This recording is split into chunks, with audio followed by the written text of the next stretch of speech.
Bismillahirrahmanirrahim. Assalamualaikum warahmatullahi wabarakatuh.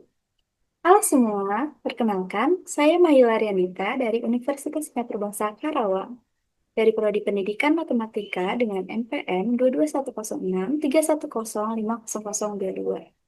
Di sini, saya akan mempresentasikan hasil penelitian saya yang berjudul Analisis Hubungan Indeks Pembangunan Manusia atau IPM dengan Akses Internet Rumah Tangga di Indonesia tahun 2023. Melainkan memaparkan poster penelitian saya, di sini saya juga akan membagikan bagaimana saya mengolah data untuk penelitian saya kali ini. Oke, kita langsung saja ke posternya. Nah, di sini bisa teman-teman lihat, judulnya adalah Analisis Hubungan Indeks Pembangunan Manusia atau IPM dengan Akses Internet Rumah Tangga di Indonesia tahun 2023. Dengan kata kuncinya di sini akses internet, IPM, kolerasi Spearman, dan statistik. Penelitian ini dilatar belakangi oleh akses internet yang sudah menjadi kebutuhan paling mendasar di era digital. Karena saat ini kita sudah berada di era globalisasi.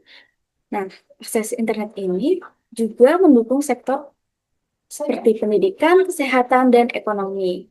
Tapi data menunjukkan masih ada nih ketimpangan akses internet yang belum merata di Indonesia ini. Sementara itu, IPM atau Indeks Pembangunan Manusia menggambarkan kualitas pendidikan, kesehatan, dan ekonomi masyarakat, yang di mana itulah faktor-faktor yang akan mempengaruhi si IPM ini. Karena itu, penelitian ini sangat penting untuk menganalisis apakah persentase rumah tangga yang memiliki akses internet, yang sudah mengakses internet di suatu provinsi berhubungan dengan tingkat IPM di Indonesia pada tahun 2023. Maka di sini tujuannya adalah mengetahui dan menganalisis apakah terdapat hubungan yang signifikan antara akses internet rumah tangga dan indeks pembangunan manusia di Indonesia tahun 2023 guna mendukung perumusan kebijakan pembangunan yang lebih inklusif. Nah, lanjut ya, kita ke metode penelitian. Di sini, penelitian ini menggunakan pendekatan kuantitatif dengan metodenya kolerasional. Karena di sini bertujuan untuk menganalisis hubungan antara dua variabel, yaitu akses internet sebagai variabel X dan IPM sebagai variabel Y, yang masing-masing datanya yaitu merupakan data yang skalanya rasio. Jadi, di sini sangat penting kita tahu dulu datanya, bentuknya, atau skala ukurannya. Skala ukurnya apa nih?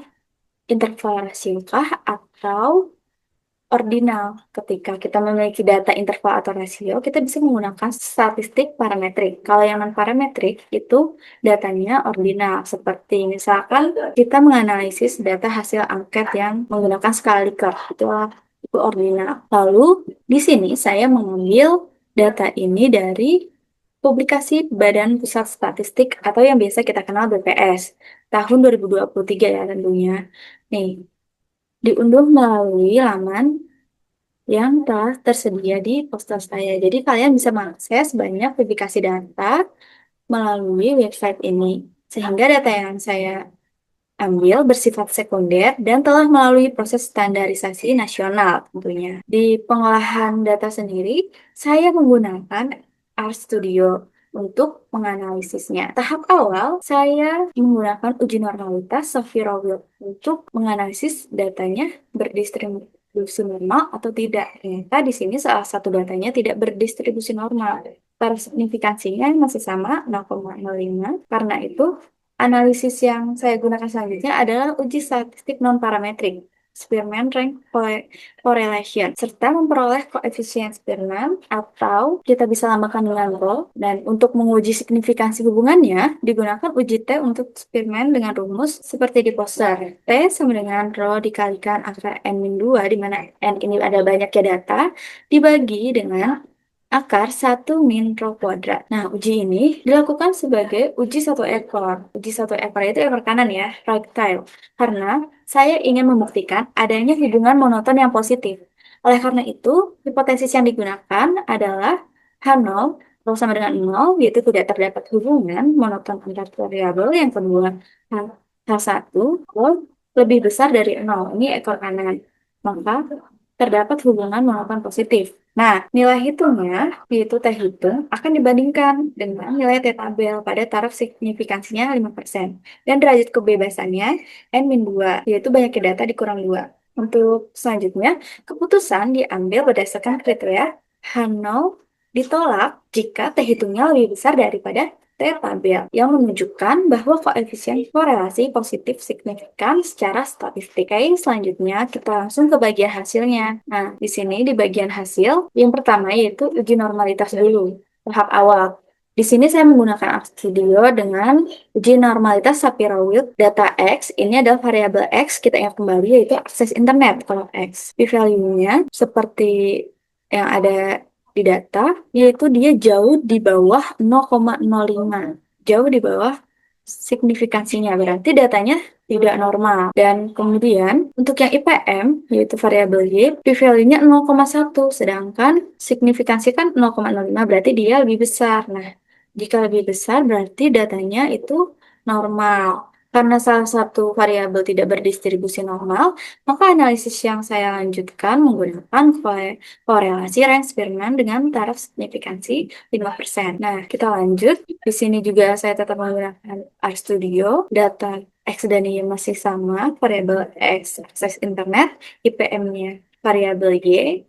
Lalu didapat ternyata rho-nya atau koefisien korelasinya adalah 0,6669978. Atau bisa kita singkat 0,667, kita bulatkan. Nah, hasil uji korelasi eksperimen ini menunjukkan hubungan yang signifikan karena dilihat dari p-value-nya juga di bawah 0,05 dan berdasarkan kriteria Guilford tahun 1942, nilai rho-nya ini menunjukkan hubungan yang moderate atau sedang tapi tetap substansial, itu tetap masih kita anggap penting gitu hubungannya. Kemudian setelah kita mendapatkan rho atau koefisien korelasi, jadi kita selanjutnya menguji hipotesis dengan membandingkan T hitung dan T kritis atau T tabel. T kritis didapat yaitu 5,064 dan T kritis atau T tabel di sini rumusnya 1 min alfa DF. Nah, DF ini derajat bebas ya, yang N-2 derajat bebasnya. Dan didapat hasilnya 1,69. Nah, di sini hasilnya ternyata uji T ini juga mendukung temuannya, di mana T hitung 5,064 lebih besar daripada T tabel 1,694.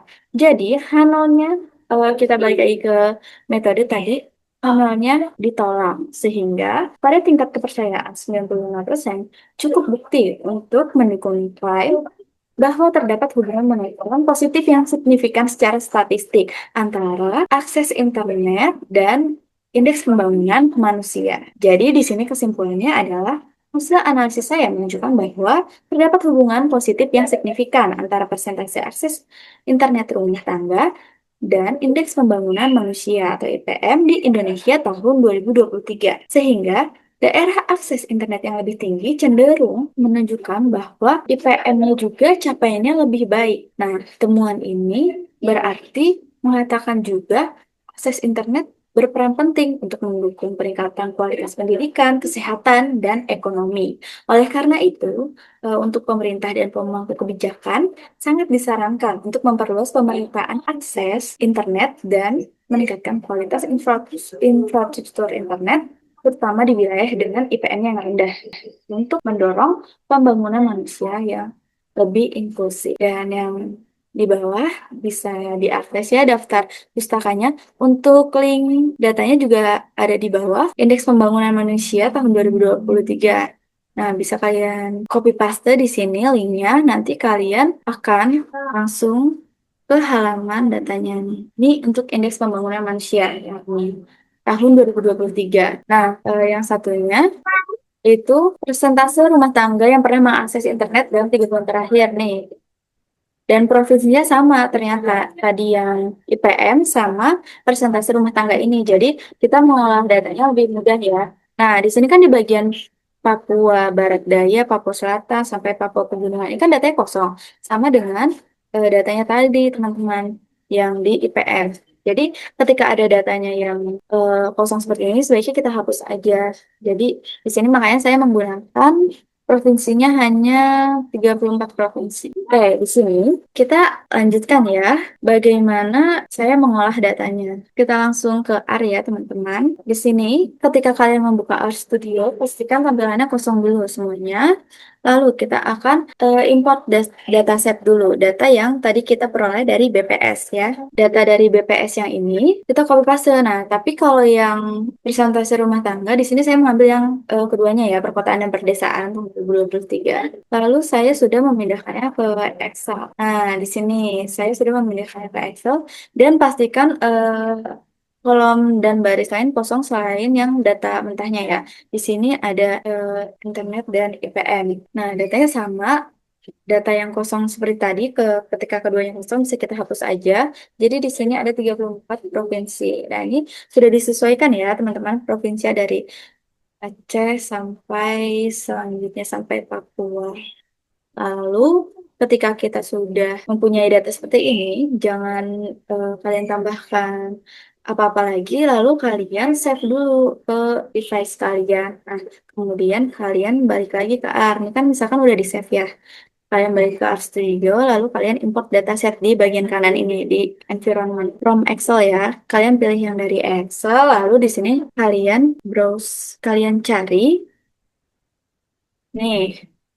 Misalkan tadi nama nama filenya adalah IPM dan internet nih, IPM internet. Karena saya menamainya IPM internet, lalu kita open, kita tunggu dulu.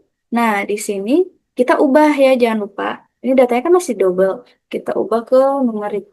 Oh, data numerik. Ya, karena datanya sifatnya tadi rasio kan. Kita ubah keduanya jadi numerik. Semuanya sudah. Nah, jangan lupa kalian copy yang kode ininya untuk memanggil si datanya. Ketika sudah, kalian klik import di bawah. Nah, datanya muncul kan, teman-teman. Lalu kalian copy paste yang tadi. Jangan lupa. Nah, kalian tinggal run aja. Kalian bisa mencet ini nih, run yang di atas sini. Atau kalian menggunakan CTRL-Enter. Kita sudah manggil datanya, lalu kemudian kita akan mendefinisikan variabelnya. Definisikan variabel X.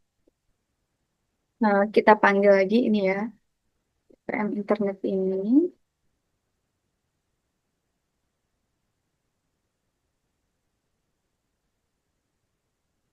Kasih dolar. Nah, kita pilih dulu. Yang tadi kan variabel X-nya adalah si internet ya. Internet misalnya. Sebenarnya sama saja sih. Y-nya.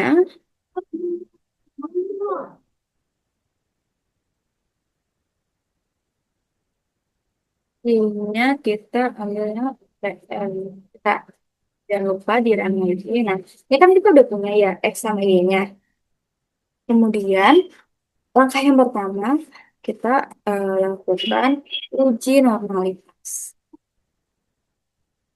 Nah, di sini saya menggunakan uji normalitas Sapir-Wheel. Nah, sebelumnya kita panggil dulu ya library-nya stats. Taran dulu, lalu kemudian baru kita bisa menggunakan Sapiro test. Nah, Sapiro test di sini kalian masukkan X-nya. X-nya tadi kan kita sudah definisikan ya variabelnya. Jadi, si R itu membaca bahwa X itu adalah kolom yang internet. Lalu yang Y ini membacanya kolom yang IPM tadi. Nah, di sini saya menggunakan Sapiro karena datanya 34 ya tadi. Karena masih di sekitar 30-an, berarti kita masih bisa menggunakan si Sapiro ini. Nah, kita run lagi, data didapat nih teman-teman.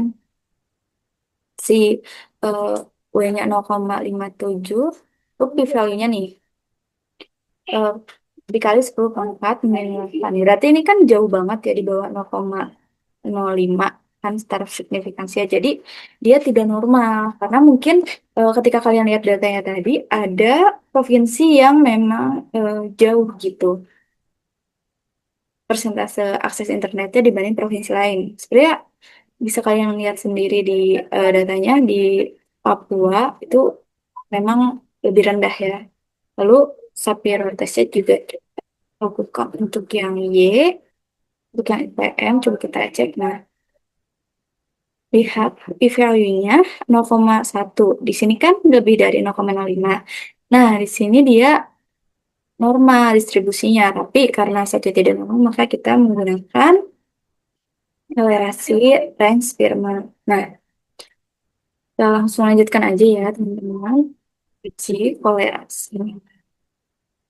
Kolerasi. Kita langsung, kalau korelasi itu core tes. Nah, di sini kalian pilih bawah tes, lalu variabelnya x, koma y, koma kita enter dulu biar rapih. Metodenya kita mau pakai metode apa nih? Metodenya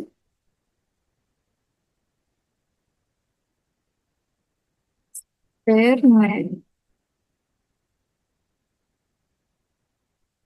Lalu selain metode kita harus pakai alternatif.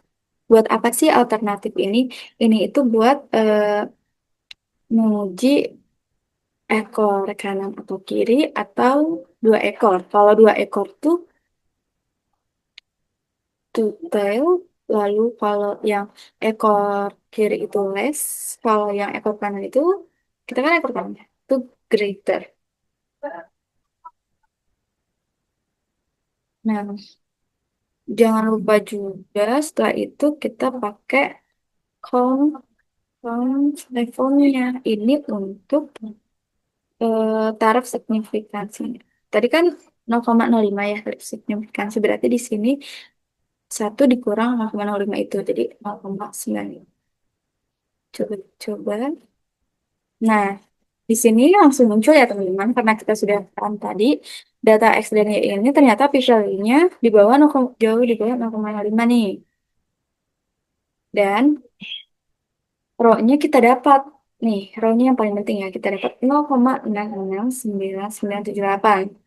Di sini ya, ketika kita melihat kriteria dari Guilford tahun 1942 untuk koefisien korelasi itu berada di hubungan yang tingkatnya itu sedang atau substansial, ya sedang tapi masih cukup penting lah. Jadi bisa kita lanjutkan ya untuk menguji signifikansi. Kan tadi kan kita mengatakan monoton positif. Nah, ini hanya memberikan kekuatan seberapa kuat sih hubungannya kalau di koefisiennya, koefisien korelasi. Tapi ketika kita mau menguji hipotesis yang tadi kita katakan bahwa korelasi ini bersifat monoton positif antara kedua variabel ini, kita menggunakan uji T. Nah, uji T ini kita yang paling penting adalah membuat T hitungnya dan membandingkan T hitung dengan T ambil. Kita lanjut aja ya ke uji T-nya. Uji T untuk Spearman ya teman-teman. Nah, kita tulis aja rho-nya bisa seperti ini ya. Rho-nya kita kasih yang kita tulis aja ya 0. Kalau koma di sini titik ya. Soalnya kalau 0,66 9,978. Nah, kita samakan dengan rho-nya yang kita dapat. Kalau sudah sama, kita terang lagi. Selain rho, kita butuh N, N-2. Nah, kita terus dulu nih N-nya berapa? Tadi kan kita punya N-nya itu 34. Nah, cara lagi. Lalu kita hitung nih. T, tuh, kita singkat T. Gitu. Kita hitungnya sesuai rumusnya yang tadi ada di poster ya. Bisa kalian lihat. Rho dikali, kalau dikali itu di sini tulisnya bintang. SQRT, SQRT itu sama kayak yang di Excel ya teman-teman untuk apa? Akar. Lalu N-2 atau ini N-2 itu derajat bebas ya sebenarnya. Dibagi dengan Meski RT lagi karena akar lagi. Meski RT satu min rho ya. Rho kuadrat. Kuadrat tuh sama aja sih kayak di Excel tulisannya. Oke, coba kita coba ya. Nah, coba kita panggil lagi. Nah, ternyata kita hitung, dah hitungnya di sini adalah 5,064. Oke, setelah kita hitung, nah di sini kita tulis ya alfanya untuk kebutuhan T kritis alfa 0,05 kita kan. Lalu selain alfa kita juga butuh DF-nya. DF-nya itu masih sama N min 2. Oke, kita arang lagi. Nah, setelah kita punya alfa ngeliat, kita bisa mencari T kritis.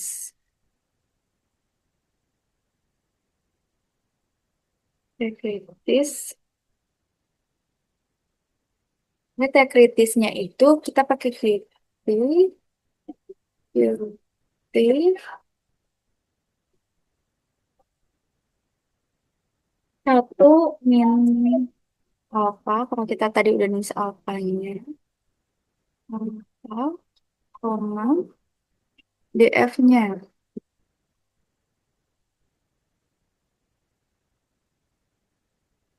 Kita panggil lagi.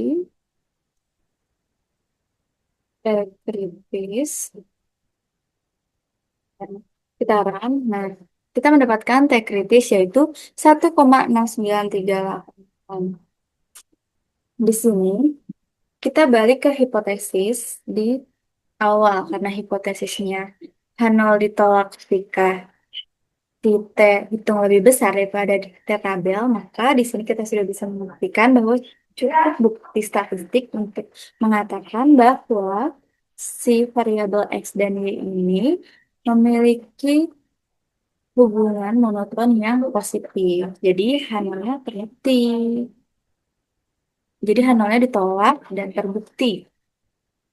Keduanya memiliki hubungan monoton yang positif signifikan. Tapi eh, perlu diingat ya, hubungan di sini bukan berarti pengaruh, karena di sini kita hanya menguji korelasi di mana variabel-variabel ini itu tuh linear, jadi bukan ada yang mempengaruhi atau dipengaruhi. Jadi masih di dalam tingkatan dua-duanya itu ketika misalkan tadi hasilnya terbukti monoton positif, berarti hubungannya itu ketika variabel X naik, variabel Y juga naik. Seperti itu. Ketika si IPM ini semakin meningkat, maka si akses internet juga meningkat. Dan sebaliknya juga, ketika akses internet meningkat, maka IPM juga akan meningkat. Seperti itu, kurang lebih. Nah, selain dengan R ini, kita ternyata juga bisa mengolah data dengan manual di Excel. Mungkin ketika kalian tidak memiliki aplikasinya. Oke, kita coba pakai Excel. Nah, tadi kan kita udah punya data mentah ya. Di sini ada IPM dan internet. Misalkan ini X-nya ya. Tahu dibalik aja sebenarnya sama aja ya, karena korelasi. Caranya gimana? Kita bikin ranknya dulu pertama. Karena ini rank Spearman, maka pertama adalah kita rank masing-masing datanya. Rumusnya kita pakai rank average. Rank average ini, misalkan ya ini deh, IPM dulu. Nih, kalian ingat ya, misalkan kita ngambil yang A2 dulu, lalu kita titik koma, refnya itu adalah ini juga kolom yang ini, tapi dia sampai bawah. Jadi satu data itu, lalu ordernya satu. Oke, nah, kalau kalian mau tinggal tarik, itu jangan lupa di bagian refnya ini, A2 sampai A35 kalian beri dolar di A-nya, kanan kiri A-nya ya, seperti ini. Untuk mengunci. Nah, selesai ya, apa tutup kurung, enter. Nah, hasilnya ini ranknya. Lalu kita tarik aja langsung. Nah, sudah di rank, kita lakukan hal yang sama. Rank, average. Yang berarti yang internet nih. Titik koma, ref-nya sama. Lalu titik koma lagi, satu. Nah, jangan lupa dikunci juga. Aduh, maaf. Kunci sama dolar. Biar dia tidak bergerak.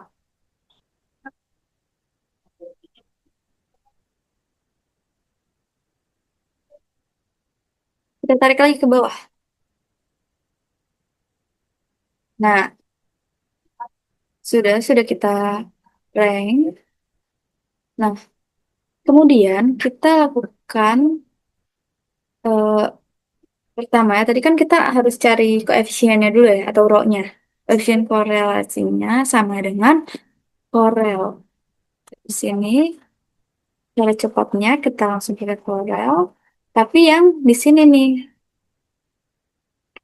kolom yang ini titik koma sama kolom kedua atau variabel X dan Y kita akan korelasikan. Nah, di sini kita enter aja langsung. Coba, ini kan hasilnya 0,6698. Kita samakan tadi sama yang di R. Di R ini kita dapat rho-nya nih 0,66978. Sama kan ternyata eh, antara si Excel dengan R ini berarti ya terserah kalian mau pakai cara yang Excel atau R. Nah, tapi kan kita tadi kan menguji hubungan monoton positif ya, hipotesisnya. Jangan berhenti di sini nih, ini hanya menguji seberapa kuat nih hubungannya. Kita uji lanjutannya, uji P. Untuk uji hipotesisnya, tadi rumusnya sama sih sebenarnya.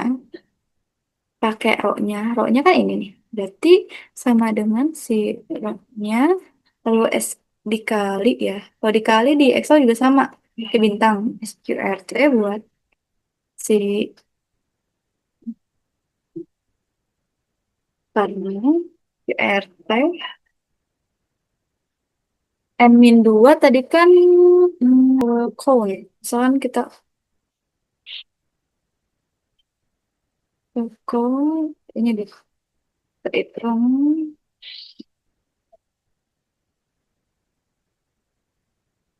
dikurang 2 ya.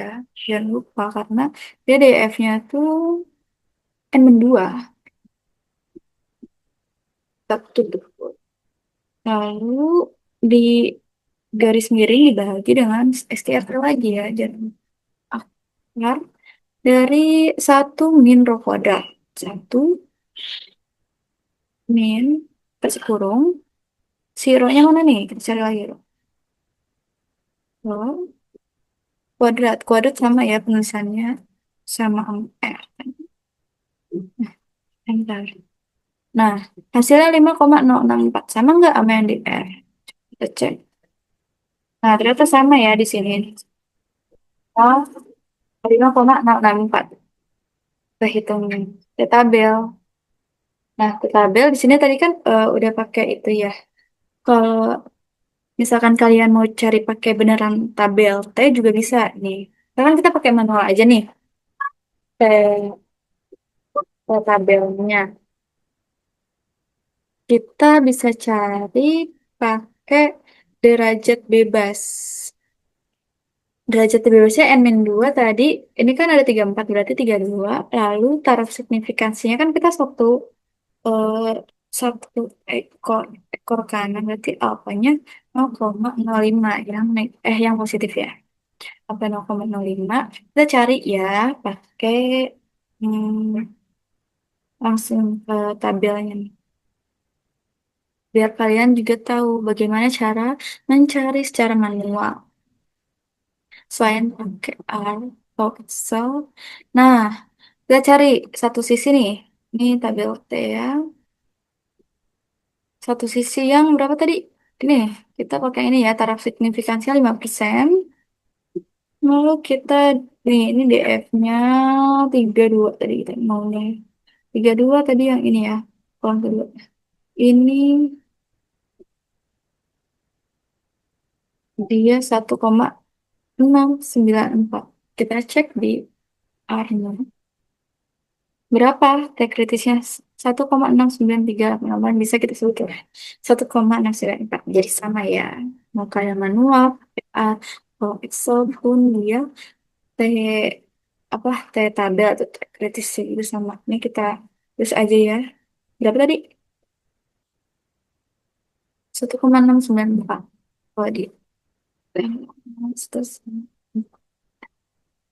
Lalu kita bandingkan nih antara keduanya ini T hitung, ini T kritis. Nah, kita balik lagi ke poster tadi.